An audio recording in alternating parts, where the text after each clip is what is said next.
marka waxaan in yar isdul taagi doonaa geedkii haddii aan la yidhaahdo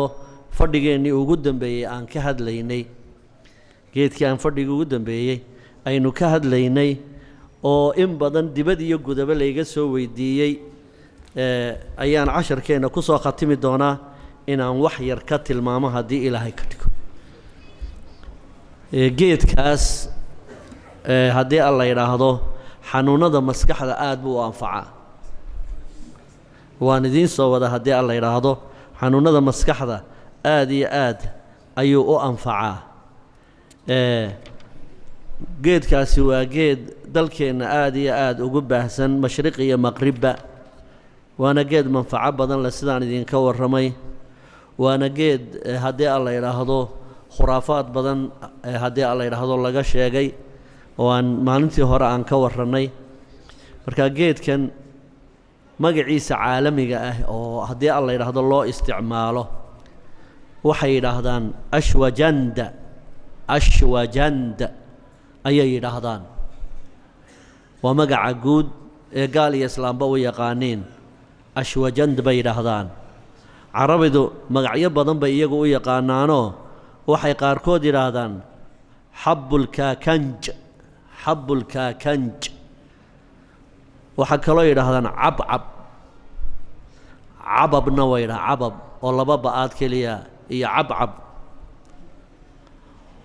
allahu allahu allahu waa laam iyo ha iyo waaw magacaana wuu leeyahay waxay kaloo yidhaahdaan alfuxuula غayra mustaqila fi اlwaطن الcarabi alfuxuula غayra mustaqila fi اlwaطن الcarabi muxuu macnihiisu yahay waa baarqabka baarqabka aan laga faa'iidaysan dalalka carabta magacaasay carabtu la baxday baarqabka dhirta geedka ugu baarqabsan geedaha een haddana carabi ka faa'iidaysan magacaana way yidhaahdaan magacaana way u yaqaaniin geedkan qaybtiisa manfacada lihi waa xididka waa xididkii islaamuhu u soo saari jireen carruurta dhallaanka la odhan jiray geed dhallaan bay yidhaahdaan waxaa kaloo la yidhaahdaa geedkan guryafanna waynu nidhaahnaa guryoonna waynu nidhaahnaa magaaladeenna hargeysa meel aanu ka bixin daafaheeda maan arag wuu ka wada baxaa guryoon baa lay laakiin qaybta manfacada lihi waa xididka weeye qaybta manfacada lihi waa xididka xididkaa markaad la soo baxdo waad googoynaysaa ama waad tumaysaa waad qallajisanaysaa markaad qallajisato sida shaahaad u cabbi kartaa sida shaaha ayaad u cabbi kartaa qadarka aad ka qaadanaysaa waxa weeyaan 3 garaam ilaa iyo 10 garaam inta u dhaxaysa 3 garaam ilaa iyo 10 garaam ayaad koobka shaaha ku darsan kartaa ama biyo baylaho islaba rogayaad ku daraysaa deedna markuu qabobaad iska cabbi waxaa kalood ku samayn kartaa 3 garaam ilaa 10 garaam ayaad caano la karkariyey baad ku daraysaa intay caanuhu diiran yihiin caanahaana malab baad ku kordhinaysaa caanuhu intay doonaan ha kuu la ekaadaan koob laba aad dabka saarto yaro diiran oo markay kulul yihiin baad ku daraysaa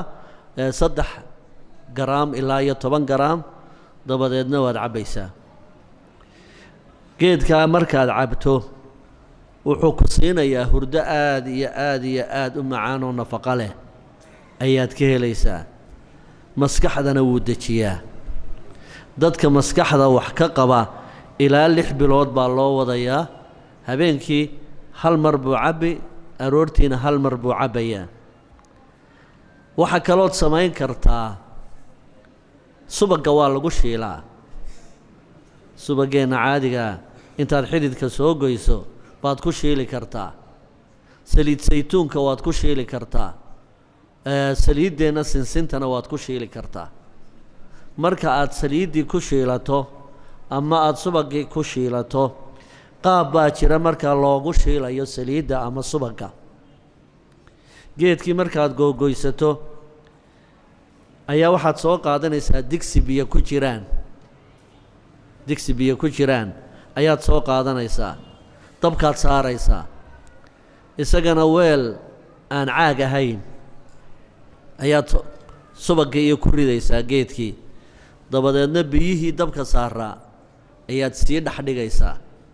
heer aanu biyuhu soo gaadhi karaynin weelkaagan afkiisa waxaan ka wadnaa in maadooyinkii fitamiinaadka ahaa ama manfacada lahaa haddaad dabka toos u dul dhigto wax badan baa dhimanaya laakiin marka uu kulaylka biyuhu ay kariyaan geedkii iyo subaggii isku jiray ama geedkii iyo saliiddii isku jiray manfacadii aynu ka rabnay ma dhimanayso marka waxaan ka wadaa haddaan si kale ku idhaahdo geedka saliidda aad ku karinayso toos ha u duldhigin dabka waa inaad weel biyo ku jiraan ay kulaylka siiyaan geedka iyo saliidda isku jira saliidda aad karsatay ilaa nus saacad ha kuu saaraado dabka markay biyaha saa aad u dhex dhigto markaad ka qaadato habeenkii madax ilaa mijo waad ku duugaysaa marka aad jidhkaaga ku duugto dhammaan wixii daal jidhkaaga hayay oo dhan way ka baxayaan haddaad rheumatism ka cabanaysayna ood dhowr maalmood sidaa ugu waddo duugitaanka habeenkii aad geedka isku duugayso aad iyo aad buu xubnahaagii aad haddii alla yidhaahdo sanqadhaya ee rheumatismka aad ku filaysay ilaahay uu ka saarayaa maskaxdaadana deganaansho fara badan ayuu siinayaa saliidda ama subaggaa aad ku shiilatay haddii aanu ruuxu qabin beer xanuun wuxuu samaynayaa malqacaddeennan cuntada muggeed ayuu afka ku shubanayaa uu cabbayaa habeenkii markuu sii seexanayo saliiddii ama subaggii in badanna waxaa xasuusataan dhallaanka yaryar marka geedkaa loo shiilo jidhkaa loogu duugi jiray subaggaana afka ayaa loo marin jiray hadday calooshu taagan tahayna qolfo iyo qoryuu ka soo ridi jiray saxaradii adkayd ilmuhuna saacaddaa marka la siiyo wuxuu seexan jiray hurdo la yaab luu seexan jiray oo nafisa oo waalidkuna ka nafiso isna uu ku nafiso saliidda afka lagu shubanayo waxa kaley faa'iido leedahay calool istaagga waa ka dawo constipationka waxaana yidhaahdaan waa ka dawo yar iyo weynba xanuuno kaloo badan oo halkan aan ku soo diyaariyeyna waa ka dawo haddii alla yidhaahdo fadhigeenna soo socda ayaan xanuunada uu ka dawada yahay insha allah ciddii ilaahay dawo ugu darayo haddii dee tii uu ku dhimanayay ay tahay waxba daweyn maayo laakiin xanuunada kale insha allah marka waxaan isku dayayaa inaan halkaa ka sii ambaqaadno waxaase iga dardaarana qaybta la isticmaalayaa waa xididka marka qaybtaa markaad soo goosato eed ciiddii yarayd aad ka masaxdo ama aad ka maydho waad googoynaysaa waad tumaysaa markaad qallajiso sida shaahaad u isticmaali kartaa siyaabaha kalean kuu sheegayna waad u adeegsan doontaa insha allahu tacaala waalida iyo sixirkaba ninkii ilaahay kaga furayo waa lagu daweeyaa waa inoo kulankeenna dambe haddii alla yidhaahdo asalaamu calaykum waraxmat ullaahi wabarakaatu